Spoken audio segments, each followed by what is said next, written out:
Bom dia, meu nome é Fernando e hoje eu vou falar para vocês sobre uma técnica muito comum em programação funcional chamada memorização. Esse nome, memorização, vem de um nome grego, na verdade, mnemônise. Mnemônise era a divindade que personificava a memória. Palavras como mnemônico e amnésia vêm desse nome mitológico. Memorização é uma técnica de programação padrão de projetos, a gente pode dizer, que nos permite lembrar do resultado de uma função. A gente pode usar um cache para guardar os valores já calculados por aquela função. Assim, em vez de recalcular o valor de uma função, se ela receber uma entrada já conhecida, a gente simplesmente consulta o cache. Deixa eu ilustrar como a memorização funciona via a função de Fibonacci. A gente quer calcular o enésimo termo da sequência.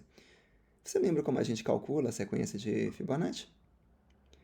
É só considerar que o termo n é a soma dos termos n-1 e n-2.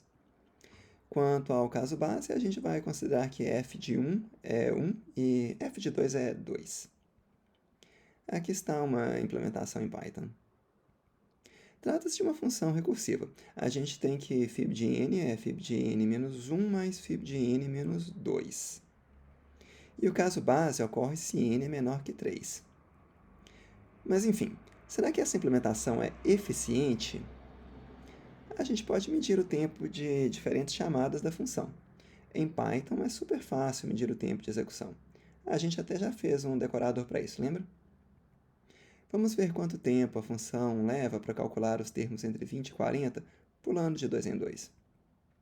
Assumindo então que a gente vai variando o n entre 30 e 40, exclusive, vamos fazer um gráfico com o tempo no eixo y. O tempo sobe bem rápido, não é?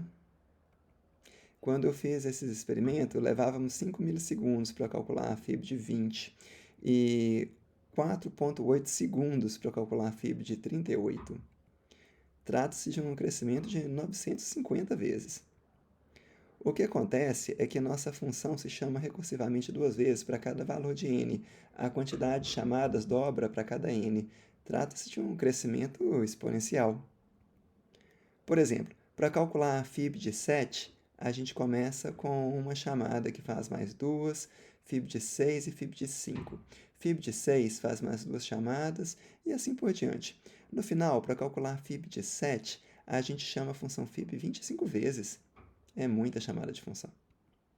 Mas a gente pode tentar melhorar isso usando uma tabela para guardar valores já vistos da função. Vamos fazer isso criando uma tabela como um dicionário. E a gente cria uma nova função, fibc.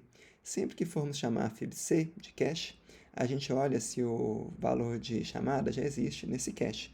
Se existir, então a gente retorna. Se não existir, a gente calcula o valor do número de Fibonacci usando a série de recorrência que a gente já tinha visto. Isso é, fib de c de n é fibc de n-1 mais fibc de n-2. Mas antes de retornarmos esse valor, a gente o guarda na tabela. Podemos usar a mesma rotina de tomada de tempo que a gente tinha visto antes. O que você acha que vai acontecer? O tempo é tão rápido que não dá nem para medir direito, com confiança. O tempo agora é praticamente o tempo de fazer uma consulta em uma tabela hash, com poucos elementos. Note que nosso código não ficou muito mais complicado, mas sem dúvida ele agora é um pouco maior e contém código que não reflete necessariamente a lógica da função. Mas na próxima aula, vamos ver que é bem fácil usar a memorização via anotações de decoradores. Mas até lá, fiquem à vontade para me escrever com dúvidas e sugestões.